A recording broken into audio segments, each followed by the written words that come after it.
Pemain keturunan yang memiliki darah Indonesia tersebar di berbagai penjuru dunia. PSSI sedang gencar mencari darah keturunan untuk memperkuat tim nasional Indonesia.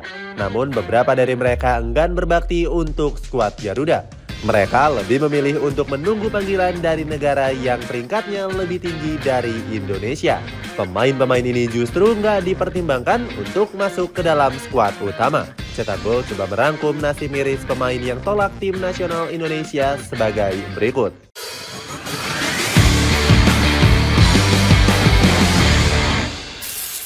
Andri Syahputra. Pertama ada Andri Syahputra yang memiliki darah Lok Sumawe.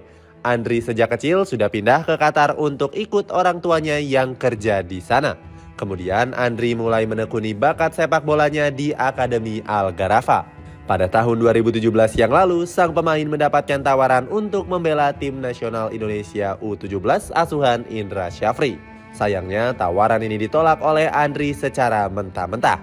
Alasannya pemain kelahiran 1999 ini ingin berfokus menimba ilmu di Qatar. Pada akhirnya Andri memutuskan untuk membela tim nasional Qatar di kelompok umur. Sayangnya karir Andri nggak begitu cemerlang saat memilih tim nasional Qatar.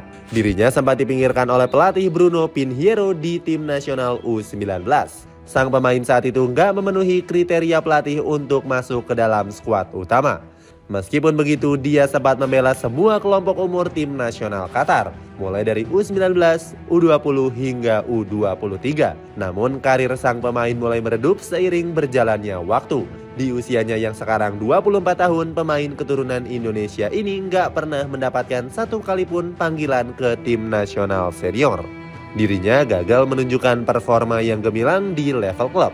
Andri hanya menjadi pemain pelapis saat membela klub kasta teratas Liga Qatar yakni Al Gharafa SC.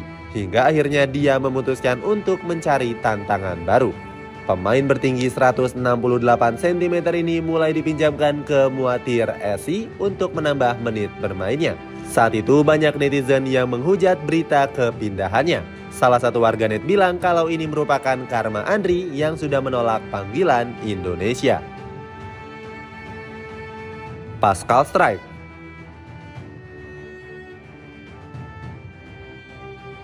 Pascal Struijk punya darah keturunan Indonesia dari kakek dan ayahnya. Pada tahun 2020, Sintayong sempat memanggil Struijk untuk masuk dalam proyek naturalisasi. Sayangnya, tawaran tersebut nggak mendapatkan tanggapan yang positif dari sang pemain. Dirinya lebih memprioritaskan tim nasional Belanda sebagai negara yang dia bela. Pemain kelahiran Doorn ini sangat optimis bisa membela De Oranje di Piala Dunia 2022. Keyakinan Struijk dilandaskan oleh penampilan konsistennya bersama Leeds United. Sejak dipromosikan ke skuad senior pada 2020, dia selalu menjadi andalan di starting line-up.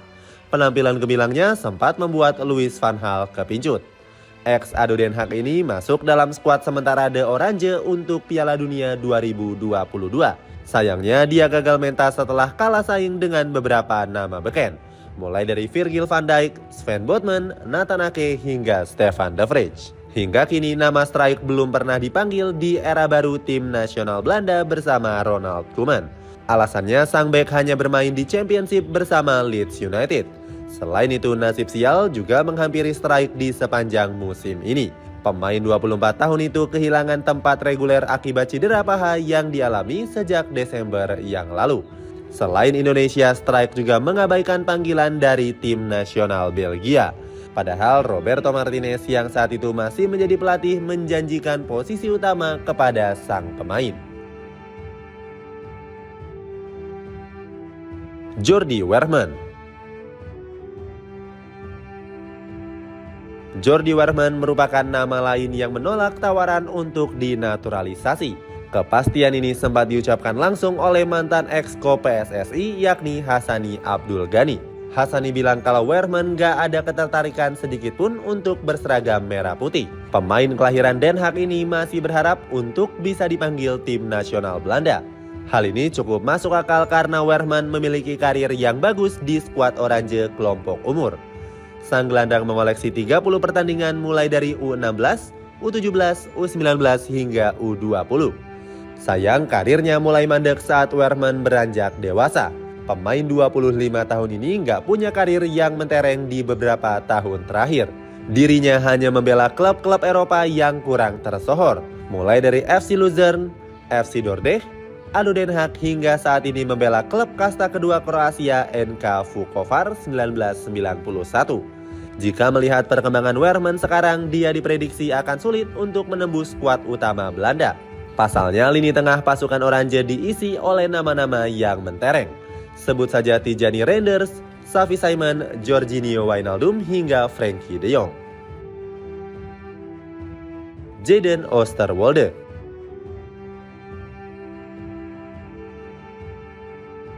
Kemudian ada nama Jadon Oosterwolde yang saat ini membela klub Super League Turki Fenerbahce. Pemain 22 tahun ini punya karir yang mentereng di usianya yang masih muda. Di musim ini dia merupakan pemain reguler dari skuad Sari Kanaryalar dengan mengoleksi 40 laga. Bakat hebatnya sempat tercium oleh pelatih timnas Indonesia Sintayong. Pada tahun 2023 dirinya masuk dalam daftar pemain yang akan dinaturalisasi. Jadon diproyeksikan untuk proyek jangka panjang dari skuad Garuda. Akan tetapi pemain yang berposisi sebagai bek kiri ini langsung menolak tawaran tersebut. Dia masih melihat peluang besar untuk membela timnas Belanda di usianya yang masih muda. Namun mimpi besar Jadon belum bisa terrealisasi hingga saat ini. Mantan pemain AC Parma ini nggak sedikit pun membuat pelatih Ronald Koeman terpukau. Padahal skuad Oranje saat ini sedang mengalami krisis pada posisi tersebut. Meski begitu, sang pelatih lebih memilih mengandalkan Nathan Ake hingga Daley Blind yang sudah memasuki usia senjanya. Mads Hilgers.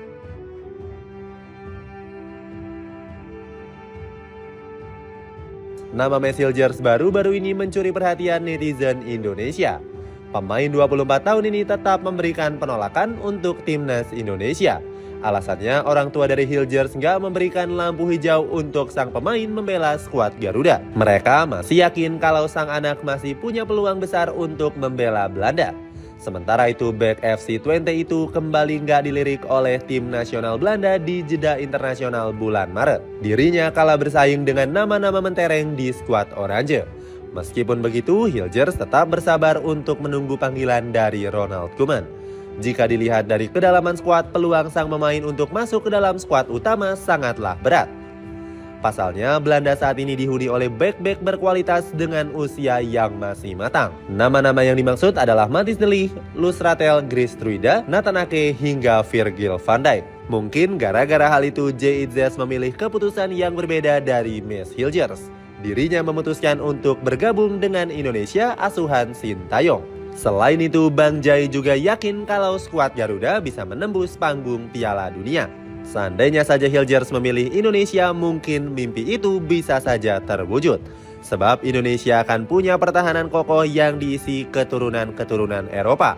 Selain JITZES ada Elkan Bagot, Justin Hubner, Sandy Walsh hingga Jordi Amat. Itulah nasib pemain yang menolak tim nasional Indonesia. Bagaimana pendapatmu? Apakah ada pemain yang kamu sayangkan setelah menolak panggilan merah putih? Coba tulis pendapatmu di kolom komentar di bawah ini.